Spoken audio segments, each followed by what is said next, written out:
If you need an expert guide to learn everything you can about how to manufacture your product in China, watch this video.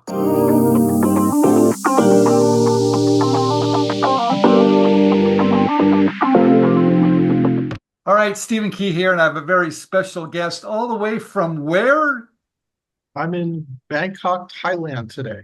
Oh, jeez. Okay. Everyone, we're going to talk about manufacturing. We're going to talk about building or having your product manufactured overseas somewhere. And I've got the guy that knows all about it here at inventRight TV. So, Stephen, welcome to our program. Thank you, Steve. Thank you for having me. Okay, I know you do some really unusual things.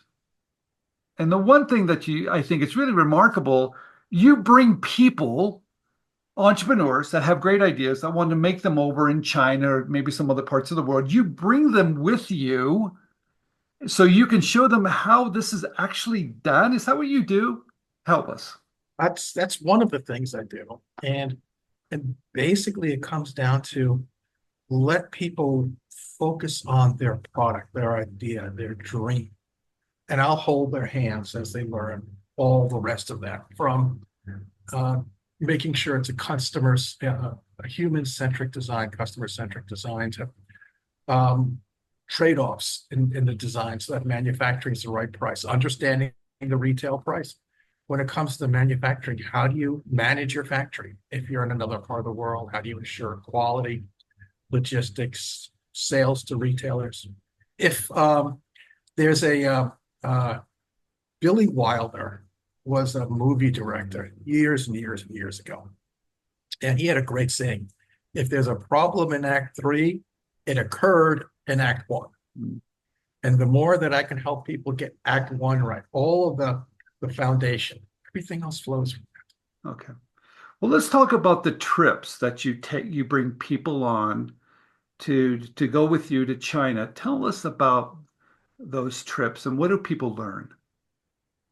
So twice a year, China has something called the Canton Fair, which is the world's largest exposition of suppliers of products and so on. It is tremendous. Um, and we go there with people not to identify and find new products, but rather to identify factories that can manufacture your product. And you get to meet with them right there in front of you, one on one.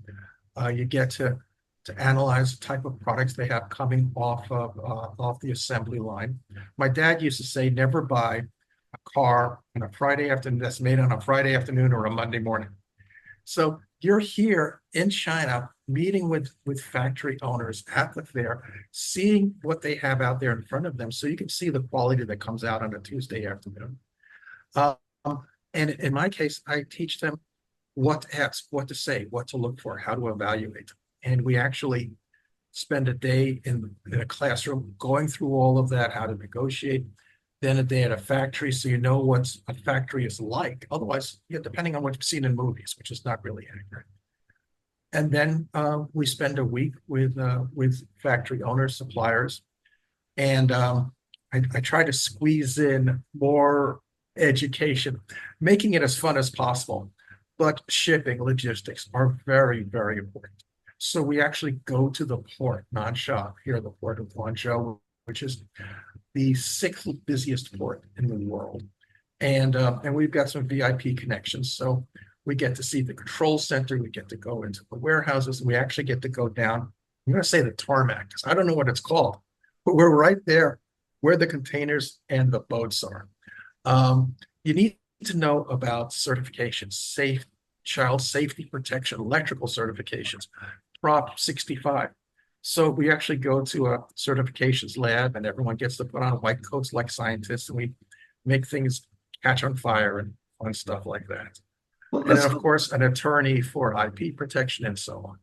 let's go back to the trade show for a minute. So let's say I've got an idea for a new wooden toy. Okay. And I'm with you. And so I go to the show and I'm trying to find a manufacturer that can make my product. So do I just walk up to the booth with you? Do you make an introduction? Do they speak English? I mean, how does that all work? Yes, all good questions. Um, First of all, every single booth at the Canton Fair has someone who has some expertise in English, even if they're hiring a college student to come and Oh, spend the week with them translating, because English is the language of commerce at the Canton Fair. okay. And they are there to meet people, to make sales. So all of them are hoping that you come up and buy the products that they're already making. Okay. But in our case, what we're looking to do is do something called OEM. And that's where we design the product and we want them to make it contract manufacturing. Okay. So it's really simple. I will, on the first day, show you around the fair, show you what to look for in booths, different symbols for different types of certifications, so on. Then I'll actually break down into groups of 2 and 3, take you with me, and we'll sit down at random booths and just start negotiating. So everything that I teach in the classroom training, everything we talk about in the factory, you actually see in front of you. Oh, How to have that conversation, who to ask for, what's the cadence, what do you say, what do you not say, and so on. okay. So at this point, if you were with me, you should feel kind of confident. But then at any point, you say, Stephen, I'm not confident yet. Let's do that again and again. Or I'll sit with you and help you negotiate through. Now, you're never going to get your final Now, price there at the fair, but at least you can find out, is this someone who can do what you're looking to do? so I'm curious, you used the word negotiation, and we're not, that to me is a little bit further down the road, but so I brought my prototype with me. It's a wooden toy I want someone to make, and we identify the right manufacturer because he's selling something similar. We think it's a good fit. We sit down, the person speaks a little bit of English. And what do I say? Do I show them, hey, can you make this? Is that how that works? Or do I hide it? Do I show it to them? How do I start the conversation off? What am I asking them? You absolutely hide it. You Oh, do not show it to them. okay. Um, but what we'll do is we'll have a conversation about a product that is similar. Oh, So let's say that your wooden toy is, I don't know, a little train that rolls along, and um, the wheels can flip over and become wings or something like that. So you would not show them okay. that. If they have the ability to do a train, then they should be able to do a train that turns Okay. into a plane. Nice. So you just talk about doing a train. Okay. And like any other business, manufacturer, factory, and so on, they're going to have prices there that they're hoping you pay, but really are not the actual prices. So you negotiate because you want to get a sense of what that actual price is going to be, understanding they haven't seen prototype or the final Okay. design. And then you go to another one and the same Oh, conversation.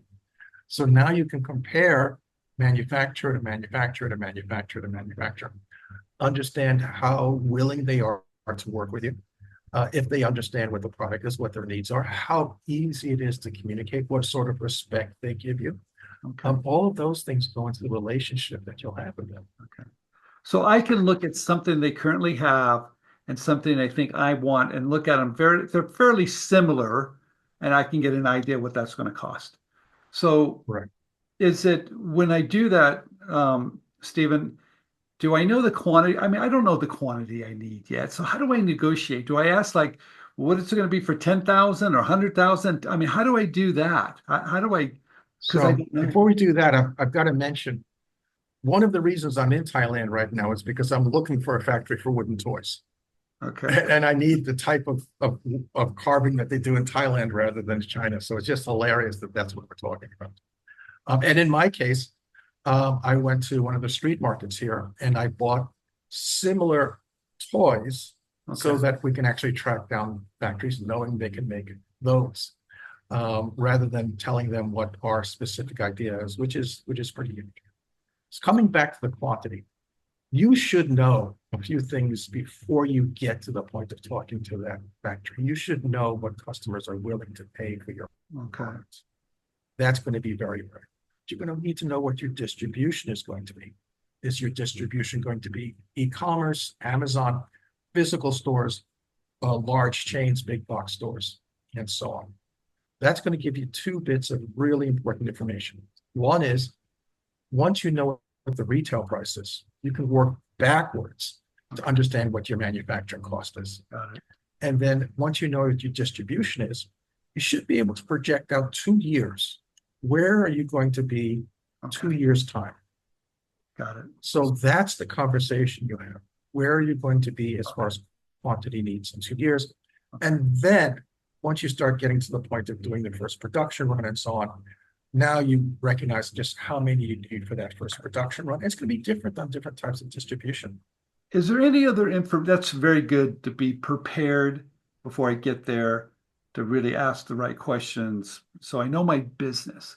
Is there anything else I need to do to be prepared? Should I have CAD drawings? Do I need CAD drawings? I mean, Not at this point. You're not going to share any of that okay. with the supplier. So before we go into there, I'm going to answer the other question first. You want to know how your product is manufactured. And it's some way times it's easy. You can go on YouTube and watch how it's made and other series, which is just like, that's just wonderful for me because I'll watch hours. Or find a manufacturer you don't like. Okay. Go in there, ask a ton of questions, take a pile of notes. You're going to come off as being very uninformed, unaware, naive, and that's perfectly okay because you're not going to do any business with them. Okay. But then when you go to factories you are interested in, now you have this knowledge level that makes you seem like you're much more aware. Good tip. And That's a good then tip. the other question was when you're asked, do you show CAD drawings and so on? You don't want to give away any information. IP protection is paramount, and we're going to talk about that more in depth. But one of the very first agreements you get is similar to an NDA, but on steroids, called an NNN. Okay. So that's a non-disclosure, just like NDA. However, in China, if I sell you something, that's not the same as disclosing it. So selling is a type of use. So it's an NNN, non-disclosed, non-use, which is for sales, and non-circumvent, which means they're going to go around you to your clients. Ooh, okay. We're going to talk more about that. Okay. So let's don't go there yet. Okay.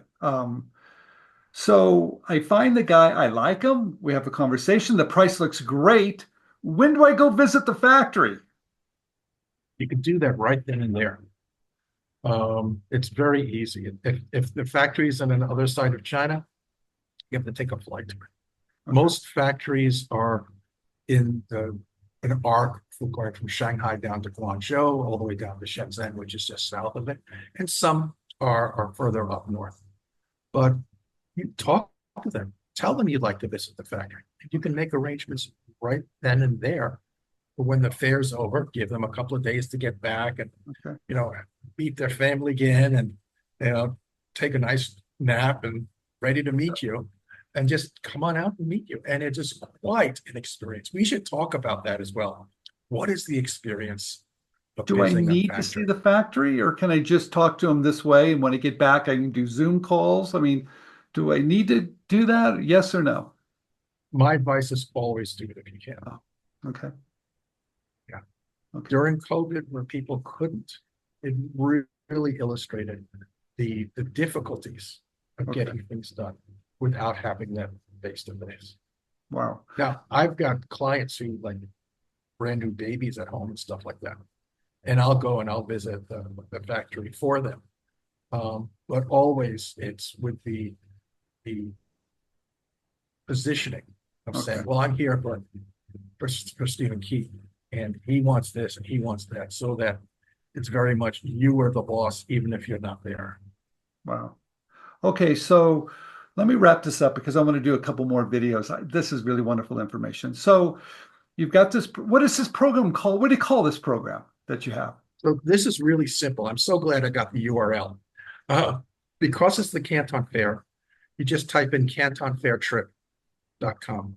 You got that URL? I got that URL. I actually had I also have the Canton Fair 2022, 2023, 2024, all the way up to 2028. I was telling a friend of mine about that. The next time I saw him, he said, guess what? I got 2029, 2030. I said, I All right. hope I'm in a hammock at that point. Okay, so let me see if I've got this. I'm going to wrap this up real quick. So I've got this great idea, and I want to start a business, and I want to manufacture over in China. But I've never been there. I don't know exactly how that works, and I don't know how to work with the manufacturer. But I want a pro to kind of walk me through it, teach me everything I need to know. You're the guy? I've got people. I have if you go out the Canton Fair trip, you'll see a testimonial from a woman who is Asian. And she said she went with me, and all of her friends are saying, what? You're crazy. He's a white man. Why are you going with him? And she comes back and says, because he understands our culture more than we do. The Chinese culture is centuries old. Business is centuries old. There are protocols and courtesies that you follow, and it turns into a dance. If you understand the dance, everything runs really, really well. So I teach you through that. I hold your hand and you make sure you learn, because I don't want you nervous and scared about doing business. I want you focusing on your idea.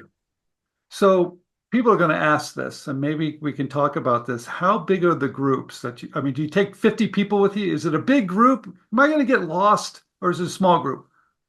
It is a very small group, because we do things that you just couldn't do with a big group. And I've got friends who run big groups, and I'm really impressed with them, and I respect what they do. Okay. But our group gets all sorts of things, like I mentioned, the VIP tour of the port, certification labs. We do these, very nice dinners. We just got a demonstration on yet unreleased Alibaba AI technology. You can't do these things with large groups. We even got a VIP tour of the pandas. Okay. So everyone got to see a pile of pandas, including a 14-week-old baby. So how long are the trips for? They're for 2 weeks. The Canton Fair is huge. And because there are so many products in China, they actually break the product types down into 3 groups, and each group is a phase, which is about a week long. So we go to phase 2 and 3 because that's where most consumer products are, pets and toys and clothes and home decor and kitchenware and so on. Okay. And we just take it through both phases. The days in between are more training and more events. And by the time you leave, you're like a 14-year-old or a 12-year-old leaving summer camp with your best friends. I love it. Okay, everybody, thank you for watching this. Steven, thank you for coming on. If you want more information, if you're interested in this, there'll be information down below where you can contact Steven to see if this is the right thing for you. Thank you for coming on. We're going to do another video because I want to keep on doing a deep dive. This is a fantastic conversation. Thank you so much, Steven. Okay, you've got a great product idea and you don't know what to do, and you want the pros to help you. We have a new program that's called Gateway, where we do all the heavy lifting for you. We're going to find the right companies and the right people to make sure your product is pitched correctly to get the licensing deal. And when the licensing deal comes on over, we're going to help negotiate it behind the scenes to make sure it's fair and balanced. So if you want the pros to do all the work for you, please check out our new program at inventRight. It's called Gateway.